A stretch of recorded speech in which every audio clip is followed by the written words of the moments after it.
Gênesis capítulo 19. Os dois anjos chegaram a Sodoma ao anoitecer, e Ló estava sentado à porta da cidade. Quando os avistou, levantou-se e foi recebê-los. Prostrou-se rosto em terra e disse: Meus senhores, por favor, acompanhem-me à casa do seu servo. Lá poderão lavar os pés, passar a noite e pela manhã seguir caminho. Não passaremos a noite na praça, responderam.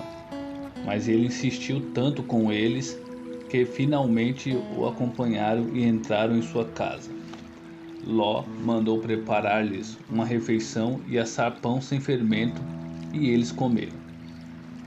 Ainda não tinham ido deitar-se quando todos os homens de toda a parte da cidade de Sodoma, dos mais jovens aos mais velhos, cercaram a casa.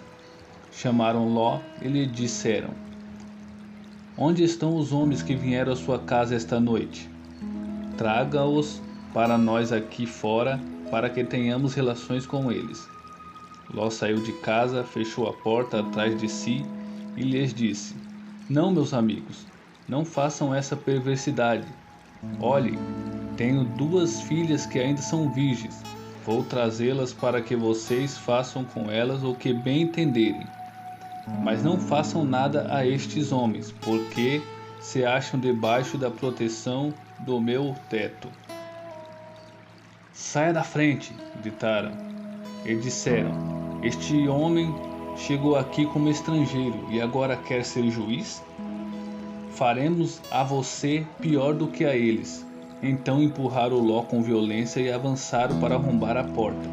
Nisso, os 2 visitantes agarraram Ló, puxaram-no para dentro e fecharam a porta. Depois feriram de cegueira os homens que estavam à porta da casa, dos mais jovens aos mais velhos, de maneira que não conseguiam encontrar a porta. Os 2 homens perguntaram a Ló: Você tem mais alguém na cidade, genros, filhas ou qualquer outro parente? Tire-os daqui, porque estamos para destruir este lugar. As acusações feitas ao Senhor contra este povo são tantas que ele nos enviou para destruir a cidade.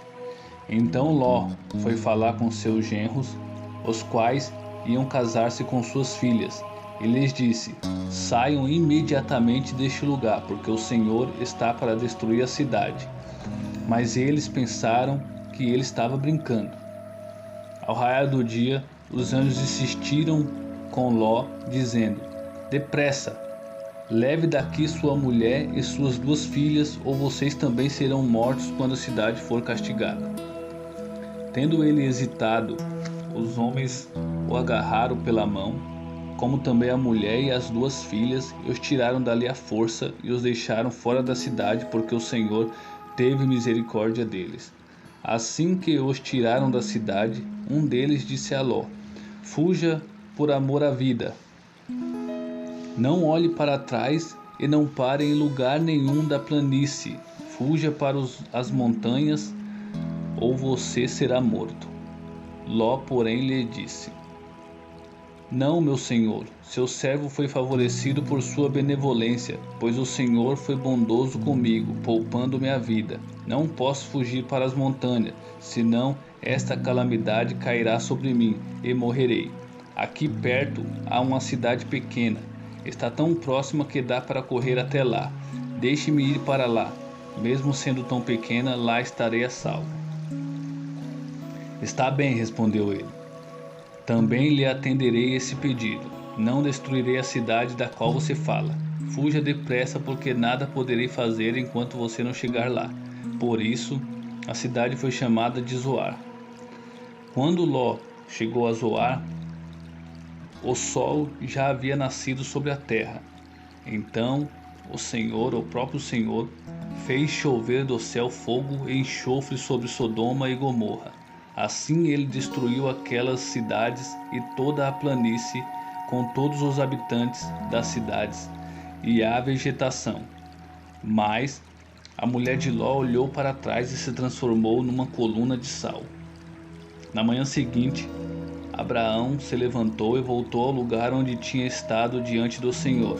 e olhou para Sodoma e Gomorra, para toda a planície, e viu uma densa fumaça subindo da terra, como fumaça de uma fornalha. Quando Deus arrasou as cidades da planície, lembrou-se de Abraão e tirou Ló do meio da catástrofe que destruiu as cidades onde Ló vivia. Ló partiu de Zoar com suas 2 filhas e passou a viver nas montanhas, porque tinha medo de permanecer em Zoar. Ele e suas 2 filhas ficaram morando numa caverna. Um dia a filha mais velha disse à mais jovem: Nosso pai já está velho, e não há homens nas redondezas que nos possuam, segundo o costume de toda a terra. Vamos dar vinho a nosso pai, e então nos deitaremos com ele para preservar a sua linhagem. Naquela noite deram vinho ao pai, e a filha mais velha entrou e se deitou com ele. E ele não percebeu quando ela se deitou, nem quando se levantou. No dia seguinte, a filha mais velha disse à mais nova: Ontem à noite deitei-me com meu pai. Vamos dar-lhe vinho também esta noite, e você se deitará com ele, para que preservemos a linhagem de nosso pai. Então outra vez deram vinho ao pai naquela noite, e a mais nova foi e se deitou com ele. E ele não percebeu quando ela se deitou, nem quando se levantou. Assim, as 2 filhas de Ló engravidaram do próprio pai. A mais velha teve um filho e deu-lhe o nome de Moabe. Este é o pai dos moabitas de hoje. A mais nova também teve um filho e deu-lhe o nome de Ben-Ami. Este é o pai dos amonitas de hoje.